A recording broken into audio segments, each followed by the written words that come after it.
and good evening, everyone. Welcome to the news. And today, our top story is about the war in Lebanon. The Israeli army has captured a famous and important place called Biafra Castle. Prime Minister Benjamin Netanyahu says this is a big victory for Israel. However, many countries are now worried about the safety of the people living together.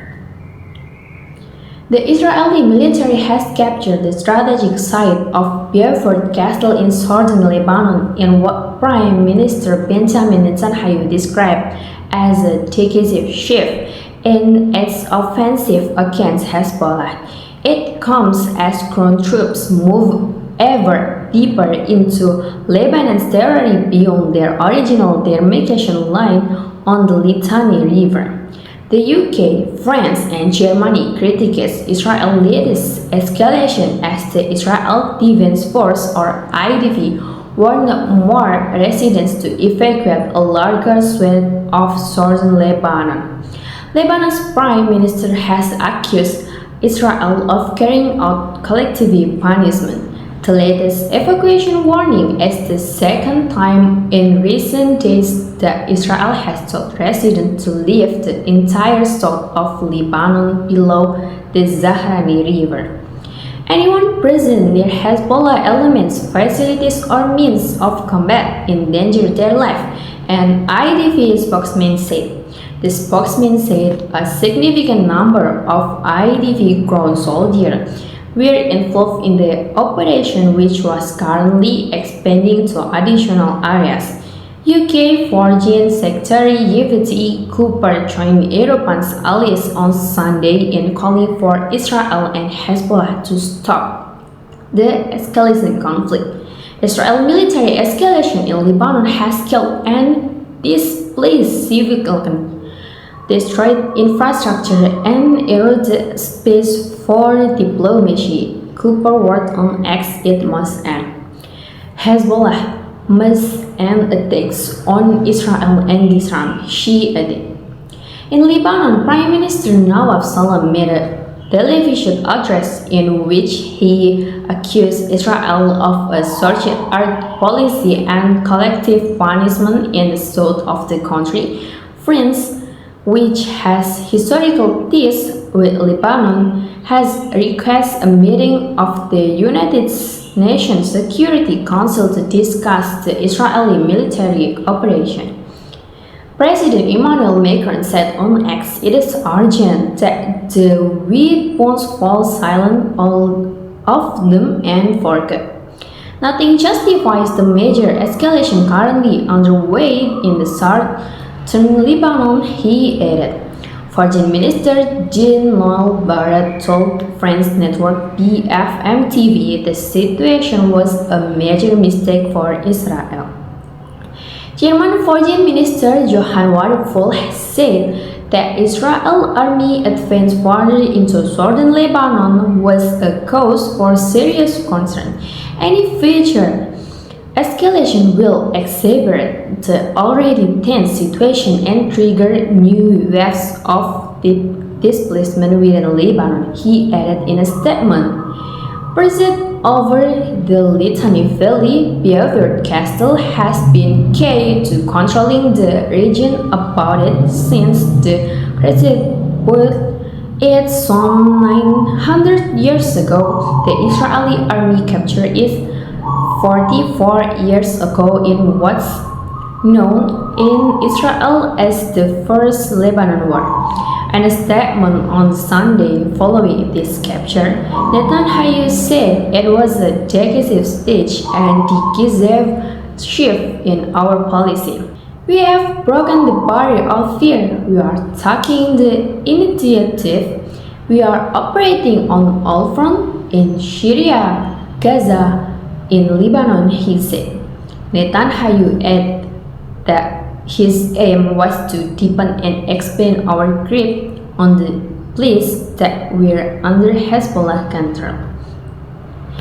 Defense Minister Israel Katz recalled battle 44 years ago against the Palestine Liberation Organization or PLO, one of the first of the Lebanon War. He said the colony brigades which took it then had returned and raised the Israel flag about it. So it's a highly symbolic as well a strategic victory as far as Israel concerned. In 1982, Israel forces occupied the castle, which is just 14.59 miles from the Israeli border, but left in 2000 when they withdrew from their self-declared buffer zone in southern Lebanon. For the Lebanese, is the latest historic landmark to be seized in recent days. While the city of Nablus further north appears to increasingly be a target for the IDF, Gates said control of the castle and the ridge it stands upon was an important step in protecting Israeli communities on the other side of the border. The evacuation orders are another clear indication that Israel's ground forces are moving ever deeper into Lebanon's territory beyond their original demarcation line of the Litani River.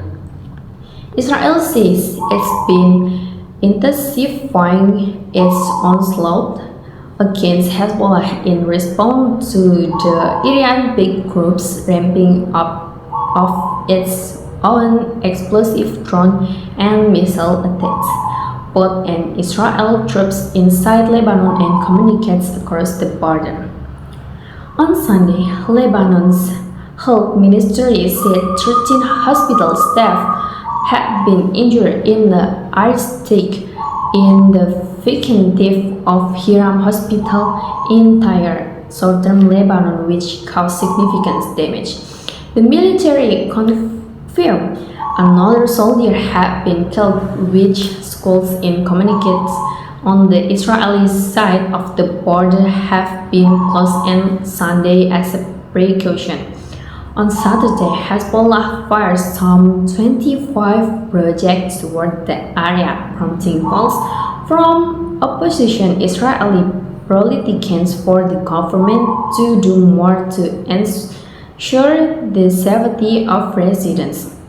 Israeli officials have said Hezbollah attacks are violating the temporary ceasefire deal between the Israeli and Lebanese governments, which has been extended twice since it came into force last month. Lebanese officials have pointed to the Israel strikes themselves as violation. The mutual accusation means the ceasefire is essentially interest, but nevertheless a fourth round of negotiation between delegation from the two governments is due to be held in Washington this week. Salam has said this is Lebanon only road away from the conflict, but Hezbollah it is not involved, and the Lebanese government and army as ever can only watch on as bystander in the latest confrontation between Israel and Hezbollah. Lebanon was drawn into the between the US and Israel on one side and Iran on the other on 2 March, when Hezbollah launched rockets into Israel in retaliation for an Israeli strike that killed Iran's supreme leader Ali Khamenei. Israel responded with an air campaign across Lebanon as an ground invasion. Since then, the Lebanese authorities say more than 3,300 people have been killed, while there have been 25 Israeli military deaths. Right now, the situation is still very dangerous and thousands of people have lost their homes. Both sides will try to work in Washington this week to find a solution. We will bring you more updates later. Thank you for watching. I am Jasmine Noritania and have a good day.